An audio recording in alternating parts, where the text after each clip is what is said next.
ശ്രീ പണ്ഡ്യാല ഷാജി, കഴിഞ്ഞ ഡിബേറ്റിലും താങ്കൾ വളരെ വ്യക്തമായിട്ട് താങ്കളുടെ വാദം ഇവിടെ നിരത്തിയതാണ്. ഈ തെരഞ്ഞെടുപ്പിൽ ഇടതുമുന്നണിക്കുണ്ടായ പരാജയത്തിൻ്റെ പ്രധാന കാരണഭൂതൻ പിണറായി വിജയനാണെന്ന് താങ്കൾ കൃത്യമായി പിണറായി കൈക്കൊണ്ട ഓരോ നിലപാടും വെച്ച് താങ്കളത് കൃത്യമായി അത് സമർത്ഥിച്ചതാണ്. പക്ഷേ നോക്കൂ, CPM സംസ്ഥാന സെക്രട്ടേറിയറ്റ് യോഗം ആരംഭിച്ചിട്ടുണ്ട്. ഇനി സംസ്ഥാന സമിതി മാരത്തോൺ ചർച്ചയാണ് നടക്കാൻ പോകുന്നത്. പക്ഷേ ഈ ചർച്ചകൾ കൊണ്ട് എന്തെങ്കിലും മാറ്റം ഉണ്ടാവുമെന്ന് താങ്കൾ കരുതുന്നുണ്ടോ?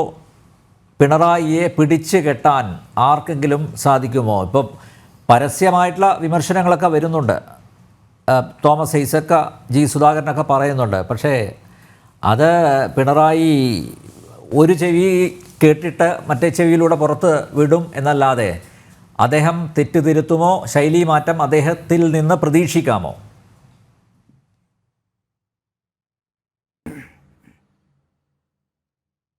നിലവിലുള്ള അവസ്ഥയിൽ മിസ്റ്റർ നമ്പ്യാർ അസാധ്യമാണ്. അത് അസാധ്യമാണെന്ന് പറയുന്നത് എനിക്ക് അദ്ദേഹത്തെ വളരെ നന്നായിട്ട് അറിയാവുന്നതാണ്. സംഘടനാപരമായി അറിയാം, പാർട്ടിയിൽ ഉള്ള സമയത്ത് അറിയാം, ഞാൻ വിദ്യാർത്ഥിയായിരിക്കുന്ന കാലത്ത് അറിയാം. അദ്ദേഹത്തെ എനിക്ക് വളരെ കൃത്യമായിട്ട് അറിയാം. അതൊരിക്കലും മാറില്ല. പിന്നെ നമ്മൾ അദ്ദേഹം മാറില്ല എന്ന് ശടിക്കുന്ന ഒരാളല്ല ഞാൻ. അദ്ദേഹം മാറരുത് എന്ന് ശടിക്കുകയാണ്. ഇപ്പോൾ ചർച്ച ഓപ്പൺ ചെയ്തുകൊണ്ട് ഇടതുപക്ഷ സഹയാത്രികരായ ശ്രീ റജി ലൂക്കോസ് സംസാരിക്കുമ്പോൾ തന്നെ ഓപ്പണിംഗ് തന്നെ അതാണ്. ഇതിൽ ഏറ്റവും പ്രധാനപ്പെട്ടിരിക്കുന്ന വിഷയം, നിങ്ങൾ ആരാണ് അദ്ദേഹം ചെയ്തിരിക്കുന്ന ഒരു പാർട്ടി വിരുദ്ധ പ്രവർത്തനത്തിനെതിരെ കമ്മിറ്റിയിൽ സംസാരിക്കാൻ ആർക്കാണ് നാവ് പൊങ്ങുക? ഇതാണ് ബേസിക് ആയിരിക്കുന്ന ചോദ്യം. ഈ ചോദ്യത്തിനുള്ള മറുപടിയിൽ നിന്ന് വേണം നമ്മൾ ഈ വിഷയം ആരംഭിക്കാൻ തന്നെ. വളരെ to be frank with you, ഒരു സംശയവുമില്ലാതെ ഞാൻ പറയാം, അതിന് മാത്രം ഉണ്ടായിരിക്കുന്ന ഒരൊറ്റയാൾ നിലവിൽ ആ കമ്മിറ്റിയിലില്ല. ആ കമ്മിറ്റി ഇല്ലാത്തത് കൊണ്ട് തന്നെ ആ കമ്മിറ്റിയിൽ ഉള്ളത് മുഴുവൻ തന്നെ യെസ്മാൻമാർ മാത്രമാണ്. ഈ യെസ്മാൻമാർ ഇരിക്കുന്ന ഒരു കമ്മിറ്റിയിൽ നിന്ന് മറിച്ചുള്ള ഒരു അഭിപ്രായം നിങ്ങൾ പ്രതീക്ഷിക്കാവുന്നതല്ല. എന്നാൽ സത്യത്തിൽ ഇവിടെ ഏറ്റവും ഗൗരവതരമായ ചർച്ചയെടുക്കുന്ന ചോദ്യം ഏതാണ്? ഒന്ന്, ഒരു ഭാഗത്ത് ബംഗാൾ രണ്ടാം തവണയും ബംഗാൾ തിരിച്ചു വരുമെന്ന് വലിയ ഗർവാണങ്ങൾ വിട്ടിട്ട് എൻ്റെ അടുത്തൊരു സുഹൃത്തും കൂടിയാണ് ബംഗാളിൽ ദേശാഭിമാനിക്ക് വേണ്ടി റിപ്പോർട്ട് ചെയ്യാൻ പോയത്. ദേശാഭിമാനി എല്ലാ ദിവസവും വായിക്കുന്ന ഒരാളാണ് ഞാൻ. എൻ്റെ വീട്ടിൽ സ്ഥിരമായിട്ട് ഇടുന്ന പത്രമാണത്. മറ്റു പല കാരണങ്ങൾ കൊണ്ട് തന്നെ ഞാനത് നോക്കാറുണ്ട്. ആ സാധനം വരുമ്പോഴെന്താന്ന് പറഞ്ഞാൽ ഈ വരുന്ന വാർത്തകൾ പോലും തെറ്റാണോ എന്ന് സംശയിക്കാവുന്ന രീതിയിൽ വാർത്ത എഴുതിയിരുന്നു. പക്ഷേ 23 മണ്ഡലങ്ങളിൽ മത്സരിച്ചിട്ട് 21 സ്ഥലത്തും കെട്ടിവെച്ച കാശ് കിട്ടാതെ നിരാധാരമാകുകയാണ് ചെയ്തത്. അതൊരു ഭാഗത്ത് കിടക്കുന്നു. മറുഭാഗത്ത് വരുന്നു ത്രിപുര. ഈ രണ്ട് സംഭവത്തിന്റെ പൂർവാനുഭവം കേരളത്തിൽ ആവർത്തിക്കരുത് എന്ന മുന്നറിയിപ്പാണ് വാസ്തവത്തിൽ ഈ കേരളത്തിലെ പാർട്ടിയും അതോടൊപ്പം തന്നെ പാർട്ടിയുടെ സെൻട്രൽ കമ്മിറ്റിയും പൊളിറ്റ് ബ്യൂറോയും കേരളത്തിന് നൽകിയിരുന്നത്. ഇത് പൊളിച്ചതാര് എന്നതാണ് ചോദ്യം. അതാണ് ചർച്ച ചെയ്യേണ്ടത്.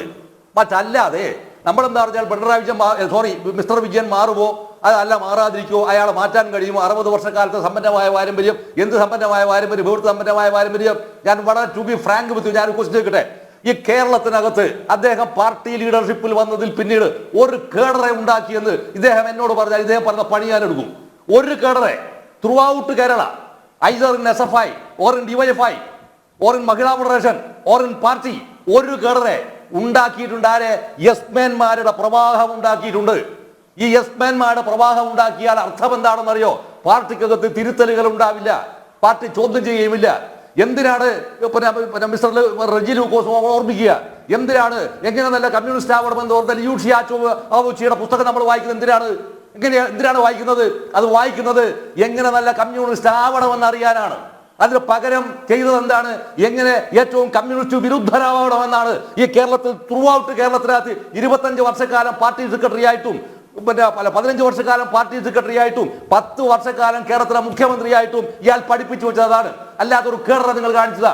ഒരു കേഡറെ നിങ്ങൾ കാണിച്ചതാ? ഒരൊറ്റ കേഡറില്ല. ഇങ്ങനെ ഒരു കേഡറെയും പ്രൊഡ്യൂസ് ചെയ്യാൻ കഴിയാതിരിക്കുമ്പോഴാണ് നേരത്തെ മിസ്റ്റർ AR പത്മകുമാർ പറഞ്ഞ വിഷയമുണ്ട്. ഇത് കറക്റ്റ് ചെയ്യാൻ ആർക്കാണ് സാധ്യമാവുക എന്നറിയോ? നിങ്ങളും പറഞ്ഞല്ലോ മുന്നണി. ആ മുന്നണിക്കകത്ത് CPIക്കാണ് സാധ്യമാവുക. എന്തുകൊണ്ട്? ഇതാണ് ബേസിക് ആയിരിക്കുന്ന ചോദ്യം. ആ ചോദ്യത്തിന് ആദ്യമധ്യാന്തമായ ഉത്തരവുണ്ട്. CH മേനോൻ കേരളത്തിന്റെ മുഖ്യമന്ത്രിയായപ്പോ അദ്ദേഹം ആവർത്തിച്ച് പറഞ്ഞിട്ട് സുപ്രധാനമായിരിക്കുന്ന ഒരു കാര്യം, പ്രത്യുൽപാദനപരമല്ലാത്ത മേഖലയിൽ 5 നയാ പൈസ സംസ്ഥാനത്തിന്റെ ഖജനാവിൽ നിന്ന് എടുത്തുപയോഗിക്കാൻ ഞാൻ അനുവദിക്കില്ല. അടിസ്ഥാന ശിലയാണ് അത്. ഈ അടിസ്ഥാന ശിലയുടെ ബേസിക് കാരണം എന്താണ്? ഒറ്റ കാരണമേ ഉള്ളൂ, കേരളത്തിന് അത് താങ്ങാനുള്ള കോപ്പും കരുത്തുമില്ല. അവിടെയാണ് നേരത്തെ 1957 അഭിയുക്ത കമ്മ്യൂണിസ്റ്റ് പാർട്ടി വന്നപ്പോ അതിന്റെ ധനകാര്യ വകുപ്പ് മന്ത്രിയായിരിക്കുന്ന അച്യുതമേനോട് ഈ കേരളം എന്താണെന്ന് അറിയാം, കേരളം എന്താണെന്ന് അറിയാം.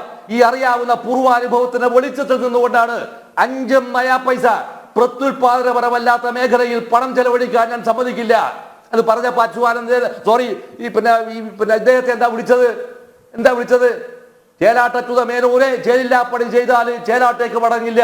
പ്രകോപനപരമായ മുദ്രാവാക്യം. അത് മാത്രമോ, ഒരു വ്യക്തിയെ അപമാനിക്കുകയും ആക്ഷേപിക്കുകയും ചെയ്യുന്ന മുദ്രാവാക്യം. 964 പാർട്ടി ഉണ്ടായതിൽ പിന്നീട് ഈ 2024 വരെയുള്ള മുഴുവൻ കാലയളവിനകത്തും വിളിച്ചിരിക്കുന്ന മുഴുവൻ മുദ്രാവാക്യങ്ങളും എന്താണ്? ഇത് ഞാൻ തൊണ്ട പൊട്ടി വിളിച്ചിരുന്ന ആളാണ് സർ, തൊണ്ട പൊട്ടി വിളിച്ചിരുന്ന ആളല്ലോ. വിളിച്ച ഒരൊറ്റ മുദ്രാവാക്യം ക്രിയേറ്റീവ് ആയിരുന്നില്ല.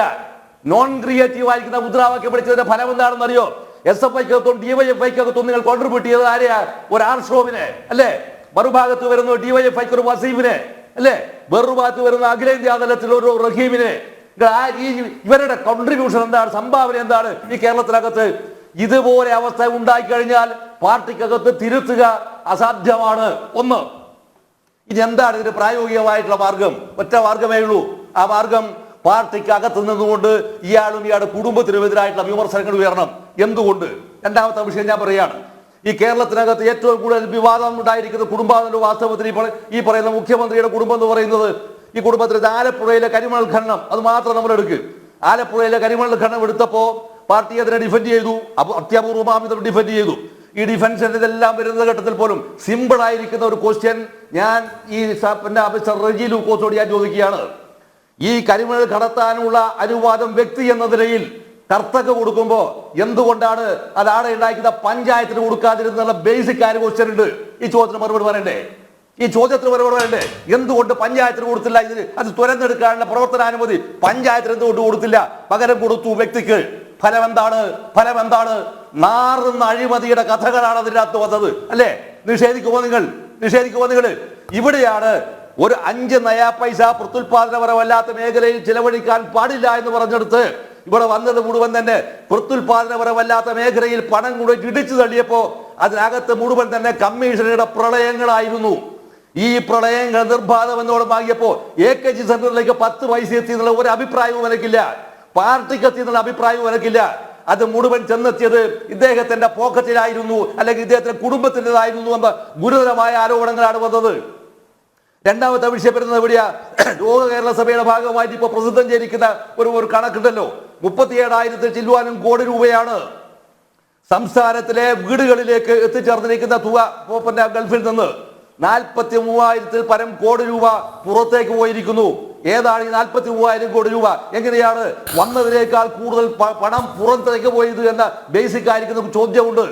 ഇത്തരം ചോദ്യങ്ങൾക്കുള്ള അന്വേഷണങ്ങളാണ് സഖാവ് മിസ്റ്റർ റെജി ലൂക്കോസ് സത്യത്തിൽ നടത്തണമെന്ന് പറയുമ്പോൾ മിനിമം ചെയ്യേണ്ടത് ഒരു മര്യാദ എന്താണെന്നറിയോ? ഒരു രീതി എന്താണെന്നറിയോ? സത്യസന്ധമായി ഇതിനകത്ത് ചർച്ച ചെയ്യാനുള്ള ഒരു രീതി ഉണ്ടാക്കണം. ആ രീതി കേരളത്തിനകത്ത് വളരെ ഭംഗിയായി നിർവഹിക്കുന്നതിൽ CPIക്ക് റോളിനകത്ത് കേരളത്തിനകത്ത് സർഗാത്മകമായ രാഷ്ട്രീയ പ്രവർത്തനം, അതോടൊപ്പം തന്നെ കേരളത്തിനകത്ത് ക്രിയാത്മകമായ രാഷ്ട്രീയ പ്രവർത്തനം, ആ രാഷ്ട്രീയ പ്രവർത്തന രൂപരേഖ ഉണ്ടാക്കുന്നതിൽ CPI കാണിച്ചിരിക്കുന്ന പണ്ട് വെളിയം ഭാർഗവൻ ഉണ്ടായിരുന്നു. അദ്ദേഹം CPIയുടെ സംസ്ഥാന സെക്രട്ടറി ആയിരുന്ന സമയത്ത് കണക്കിന് കൊടുക്കുമായിരുന്നു. അദ്ദേഹം ഇടതുമുന്നണി യോഗത്തിൽ കൃത്യമായ വിമർശനങ്ങൾ ഉന്നയിക്കുമായിരുന്നു. അദ്ദേഹം പിണറായിയുടെ ഭാഗത്തു നിന്ന് വീഴ്ചയുണ്ടെങ്കിൽ, തെറ്റ് ചെയ്തിട്ടുണ്ടെങ്കിൽ തിരുത്തുമായിരുന്നു. പക്ഷേ വെളിയം ഭാർഗവന്റെ ആർജവമുള്ള ഏതെങ്കിലും ഒരു നേതാവ് ഇപ്പോൾ ഉണ്ടോ CPIയിൽ?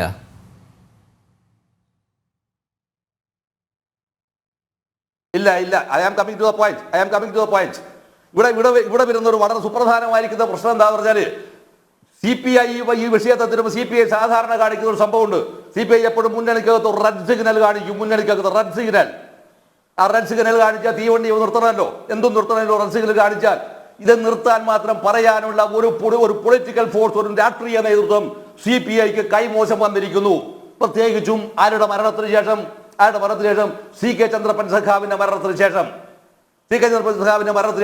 അതിനർത്ഥം ബിനോയ് വിശ്വം എന്ന് പറഞ്ഞാൽ ഇപ്പോഴത്തെ പുതിയ പാർട്ടി സെക്രട്ടറി ഉണ്ടല്ലോ, ഇദ്ദേഹത്തിന് പറയാൻ ധൈര്യമില്ലാത്തത് കൊണ്ടാണ് എന്ന് ഞാൻ സംശയിക്കുന്നു. ആലപ്പുഴ ജില്ലാ കൗൺസിൽ ഈ വിഷയം പബ്ലിക്കിന്റെ മുമ്പിൽ പറയുന്നു. തിരുവനന്തപുരം ജില്ലാ കൗൺസിൽ ഈ വിഷയം പറയുന്നു. കുറ്റിക്കകം ബ്രാഞ്ച് കമ്മിറ്റിക്കാർ ഈ വിഷയം പറയുന്നു. എന്താ ഇതിനർത്ഥം? അർത്ഥം ഒന്നേ ഉള്ളൂ. ഇത് പാർട്ടി സെക്രട്ടറി പറയേണ്ടത് പാർട്ടി സെക്രട്ടറി പറയാതിരുന്നാൽ ഞങ്ങൾ പറയേണ്ടി വരുമെന്ന മുന്നറിയിപ്പാണിത്. അതിനർത്ഥം CPIM എത്രമാത്രം പ്രതിസന്ധിയിലേക്ക് ഇയാൾ ഈ പാർട്ടിയെ കൊണ്ട് നശിപ്പിച്ചോ നശിപ്പിച്ചിരിക്കുന്ന അവസ്ഥയിലേക്ക് CPIM ഇയാൾ കൊണ്ടുവന്നിരിക്കുന്നുവെന്ന ഭയവും മുന്നറിയിപ്പുമാണ് ഈ പാർട്ടി സഖാക്കൾ നൽകിയത്. അവിടെ ചരിത്രത്തെ വിലയിരുത്തുകയും അന്വേഷിക്കുകയും ചെയ്യുമ്പോൾ സർഗാത്മകമായി സ്വയം വിമർശനം പാർട്ടിക്ക് പബ്ലിക്കിന് മുന്നിൽ പ്രസംഗിക്കാൻ മാത്രമുള്ളല്ല, സ്വയം വിമർശനമായി ഒരു കാര്യം ചെയ്യുമെന്ന് പറയാൻ മിസ്റ്റർ റജി ലൂക്കോസ് ഇതിനകത്ത് ഉറപ്പുണ്ടാവും. പറയാൻ ഉണ്ടാവുമോ? നിങ്ങൾ അദ്ദേഹത്തോട് പോയി ചോദിച്ചു നോക്കിയാൽ സ്വയം വിമർശനപരമായ സഖാവിധം തിരുത്തുമോന്ന് ചോദിച്ചതേ ഓർമ്മയുണ്ടാവും. നിങ്ങൾക്ക് ചോദിച്ച ഓർമ്മയുണ്ടാവും. നിങ്ങൾക്ക് അതിനപ്പുറം നിങ്ങൾക്ക് പോവുക സാധ്യമല്ല. ഇത്തരം ഒരു അവസ്ഥയിൽ പാർട്ടിയെ കൊണ്ടുപോയി കുളവാക്കി കഴിഞ്ഞാൽ ആ പാർട്ടി എന്ത് ചെയ്യുമെന്നുള്ളതാണ് പ്രശ്നം. അത് ചെയ്യാൻ കഴിയാതിരിക്കുന്ന അവസ്ഥ ഉണ്ടായി എന്നതുകൊണ്ട് ഒരൊറ്റ പോയിന്റ് പറഞ്ഞു ഞാൻ നിർത്തും. ഈ അവസ്ഥ മുഴുവൻ ഇവിടെ ഉണ്ടാക്കി വെച്ചത് എവിടെയാണെന്നറിയോ? VS അച്യുതാനന്ദനെ കോർണർ ചെയ്യാൻ നടത്തിയിരിക്കുന്ന സമസ്ത അപരാധങ്ങൾക്കുമുള്ള അനുഭവ പാഠമാണ് വാസ്തവത്തിൽ ഈ പാർട്ടി ഇന്ന് നേരിടുന്ന പ്രശ്നം. സമസ്താപരാധങ്ങൾക്ക് കിട്ടിയിരിക്കുന്ന കൂലിയാണിത്. നോക്കൂ നിങ്ങൾ, BJP ആലപ്പുഴയിൽ BJP പിടിച്ചിരിക്കുന്ന വോട്ട് എത്രയാണ് സഖാവേ? നിങ്ങളുടെ ചങ്ക് പടച്ചില്ലെങ്കിൽ എന്റെ ചങ്ക് പടക്കും. 3 ലക്ഷത്തിൽ പരം വോട്ടാ പിടിച്ചത് അല്ലേ? ആരുടെ വോട്ട്? എന്ന് നിങ്ങൾ പിന്നെ വീണ്ടും ഈ പറയുന്ന മുഖ്യമന്ത്രി മാറില്ല, അദ്ദേഹം അങ്ങനെയാണ്, ആനയാണ്, ഒന്നുമല്ല, ഒരു മണ്ണാങ്കട്ടയുമല്ല. ഇത് മുടിഞ്ഞു പോയാൽ അയാൾക്കൊന്നുമില്ല, ഒരു വസ്തു അയാൾക്ക് വരാനുമില്ല. കാരണം അദ്ദേഹത്തിന് ഈ പാർട്ടിക്ക് വേണ്ടി ഒരു കേടറ പോലും സംഭാവന ചെയ്യാത്ത ഒരാൾക്ക് അതിനകത്ത് അയാൾക്ക് ഒരു സങ്കടത്തിന്റെയും വിഷയം ഉണ്ടാവേണ്ടതില്ല. പക്ഷേ ഈ പാർട്ടി എന്ന് പറയുന്ന സംഘടനാ സംവിധാനത്തിന് വേണ്ടി സമസ്തവും ബലിയർപ്പിച്ചവൻ ഈ പാർട്ടിക്കകത്ത് ജീവനോടെ ബാക്കിയുണ്ടെങ്കിൽ അവൻ അതിനകത്ത് കലാപം ചെയ്യണം. ആ കലാപം ചെയ്യുമ്പോഴാണ് 4 ദിവസമോ 5 ദിവസമോ എന്ന് ചർച്ച ചെയ്താൽ ആ ചർച്ചക്കകത്ത് എന്ത് വരണം, സർഗാത്മകമായിരിക്കുന്ന സാധനങ്ങൾ പറയാൻ ഉള്ള ഒരാളെ പേര് റജിലു ചൂണ്ടിക്കാണിക്കാൻ പറ്റുമോ? ഇന്നയാൾ പറയുമെന്ന് ഒരാളും പറയില്ല. ഞാൻ വീണ്ടും ആവർത്തിക്കുന്നു, യെസ്മാൻമാരെ കൊണ്ട് നിറച്ചിരിക്കുന്ന സംസ്ഥാന കമ്മിറ്റി, സെക്രട്ടേറിയറ്റ്, പിന്നെ സെൻട്രൽ കമ്മിറ്റി, പൊളിറ്റിക് ബ്യൂറോ, ഈ കേരളത്തിൽ നിന്ന് പോയിരിക്കുന്ന ഓരോ സെൻട്രൽ കമ്മിറ്റി മെമ്പറുടെയും പൊളിറ്റിക്കൽ വെയിറ്റേജ് എന്താണ് എന്ന് സ്വയം ഒന്ന് ആലോചിച്ച് നോക്കിയാൽ തിരിയുന്നേരം അപ്പൊ മനസ്സിലാകുമെന്ന്. ഇവരെല്ലാം പോയത് ഇദ്ദേഹത്തിന്റെ ആശ്രിത മത്സരന്മാരായി കമ്മിറ്റിയിൽ ഭൂരിപക്ഷം ഉണ്ടാക്കാൻ കൈവന്നിച്ചു കൊടുക്കാൻ പോയിരിക്കുന്ന ആളുകൾ മാത്രമാണ്. അല്ലാതെ ഒറ്റ ഒരുത്തനെയും സെൻട്രൽ കമ്മിറ്റിയിൽ എടുത്തിട്ടില്ല. അങ്ങനെ എടുത്തിട്ടില്ല എന്നുള്ളൊരു ഉദാഹരണവും കൂടിയാണ് സുരേഷ് കുറുപ്പ് ഇപ്പോ എന്തായി തീർന്നത്. അപ്പൊ ഈ പറയുന്ന പാർട്ടിയുമായിട്ടുള്ള ബന്ധങ്ങൾ സമ്പൂർണ്ണമായി അവസാനിപ്പിച്ച് വിടവാങ്ങിയിരിക്കുന്ന ചിത്രവും അത് തന്നെയാണ് എന്ന ഒരു ചിത്രവും കൂടിയാണ് ഇപ്പൊ ഇതിന്റെ പ്രാഥമികമായി ഇപ്പൊ ഞാൻ ഇങ്ങോട്ട് പറയാണ്. അതുകൊണ്ട് ഒരു കാര്യം കൃത്യമായും സത്യസന്ധമായും ഞാൻ പറയുന്നു, ഇയാളെ പിടിച്ചു കെട്ടുവാൻ ഈ പാർട്ടി സംഘടനാ സംവിധാനത്തിന് സാധ്യമാവുകയില്ല എന്ന് തന്നെയാണ് എന്റെ സമ്പൂർണമായ ബോധ്യമതാണ്.